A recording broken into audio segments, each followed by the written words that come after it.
Hello friends, इस video में हम साहित्य समाज का दर्पण पर निबंध कैसे लिखाते हैं इसके बारे में जानेंगे, तो चाहिए वीडियो को शुरू करते हैं। साहित्य समाज का दर्पण निबंध लिखने के लिए हमें सबसे पहले किसी लेखक द्वारा दी गई परिभाषा लिखते हैं। जैसे डॉक्टर हजारी प्रसाद द्विवेदी जी कहते हैं, जो साहित्य मनुष्य को उसकी समस्त आशा आकांक्षाओं के साथ, उसकी सभी सफलताओं और दुर्बलताओं के साथ हमारे सामने प्रत्यक्ष ले आकर खड़ा कर देती है, वही महान साहित्य है। इसके अलावा आप यहाँ किसी भी लेखक की परिभाषा लिख सकते हैं। सबसे पहले हम रूपरेखा बनाते हैं, जिनमें 1. प्रस्तावना, 2. साहित्य का अर्थ, 3. साहित्य की विभिन्न परिभाषाएं, 4. साहित्य का महत्व, 5. साहित्य और समाज का पारस्परिक संबंध, 6. सामाजिक परिवर्तन और साहित्य, 7. साहित्य की शक्ति, 8. साहित्य का लक्ष्य, 9. साहित्य पर समाज का प्रभाव। लास्ट में लिखते हैं 10. उपसंहार। अब हम एक एक करके सभी टॉपिक पर लिखते हैं। 1. प्रस्तावना। सरिता सिंधु की व्याकुल बाहों में लीन हो जाने के लिए दौड़ती चली जाती है। रूपहली चांदनी और सुनहली रश्मियां सरिता की अलहड़ लहरों पर थिरक थिरक कर उसे मोहित करना चाहती हैं। रूपहली चांदनी और सुनहली रश्मियां न जाने कब से किसी में अपना अस्तित्व खो देने को आतुर हैं। अपने अस्तित्व को एक दूसरे में लीन कर देने की इस आदिम आकांक्षा को मानव युग युग से देखता चला आ रहा है। प्रकृति के इस अनोखे रूपजाल को देखकर वह स्वयं को उसमें बंध कर देना चाहता है, और फिर उसके हृदय से सुकोमल, मधुर व आनंददायक गीतों का उद्गम होता है। उसके अंतर्मन में गूंजते शब्द, विचार और भाव उसकी लेखनी को स्वर प्रदान करने लगते हैं।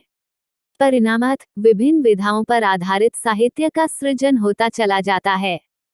इस प्रकार साहित्य में युग और परिस्थितियों पर आधारित अनुभवों एवं अनुभूतियों की अभिव्यक्ति होती है। यह अभिव्यक्ति साहित्यकार के हृदय के माध्यम से होती है। कवि और साहित्यकार अपने युग वृक्ष को अपने आंसुओं से सींचते हैं, जिससे आने वाली पीढ़ियां उसके मधुर फल का आस्वादन कर सकें। 2. साहित्य का अर्थ। साहित्य वह है जिसमें प्राणी के हित की भावना निहित है। साहित्य मानव के सामाजिक संबंधों को दृढ़ बनाता है, क्योंकि उसमें संपूर्ण मानव जाति का हित निहित रहता है। साहित्य द्वारा साहित्यकार अपने भाव और विचारों को समाज में प्रसारित करता है, इस कारण उसमें सामाजिक जीवन स्वयं मुखरित हो उठता है।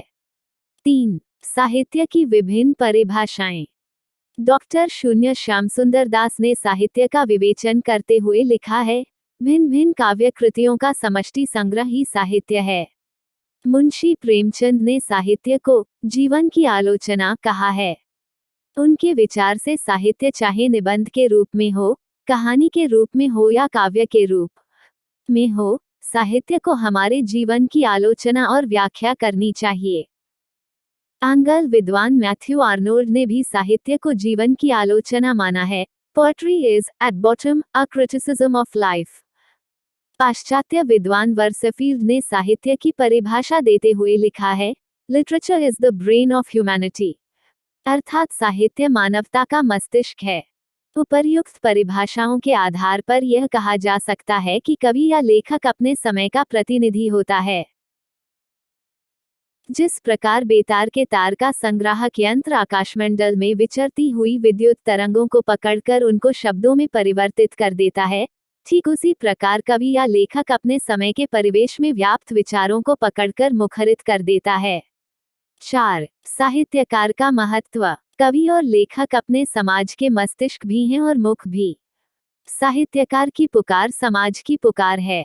साहित्यकार समाज के भावों को व्यक्त कर सजीव और शक्तिशाली बना देता है।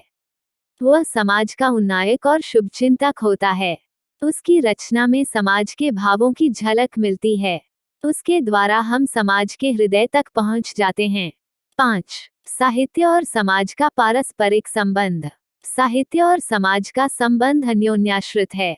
साहित्य समाज का प्रतिबिंब है। साहित्य का सृजन जन जीवन के धरातल पर ही होता है। समाज की समस्त शोभा, उसकी श्री संपन्नता और मान मर्यादा साहित्य पर ही अवलंबित है।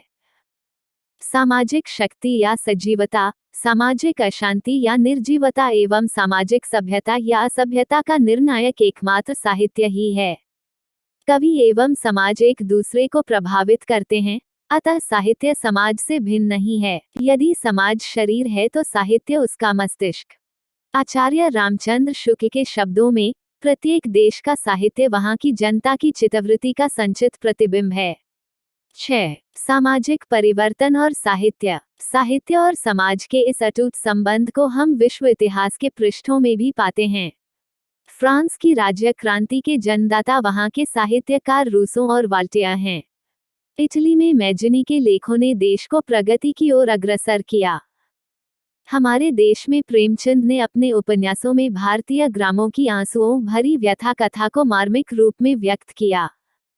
उन्होंने किसानों पर जमींदारों द्वारा किए जाने वाले अत्याचारों का चित्रण कर जमींदारी प्रथा के उन्मूलन का जोरदार समर्थन किया। स्वतंत्रता के पश्चात जमींदारी उन्मूलन और भूमि सुधार की दृष्टि से जो प्रयत्न किए गए हैं, वे प्रेमचंद आदि साहित्यकारों की रचनाओं में निहित प्रेरणाओं के ही परिणाम हैं। बिहारी ने तो मात्र एक दोहे के माध्यम से ही अपनी नवोढ़ा रानी के प्रेमपाश में बंधे हुए तथा अपनी प्रजा एवं राज्य के प्रति उदासीन राजा जयसिंह को राजकार्य की ओर प्रेरित कर दिया था। नहीं पराग नहीं मधुर मधु, नहीं विकास ही काल, अली कली ही सौ बंध्यो, आगे कौन हवाल।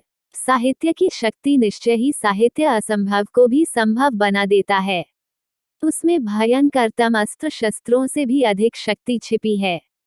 आचार्य महावीर प्रसाद द्विवेदी के शब्दों में, साहित्य में जो शक्ति छिपी रहती है, वो तोप तलवार और बम के गोलों में भी नहीं पाई जाती।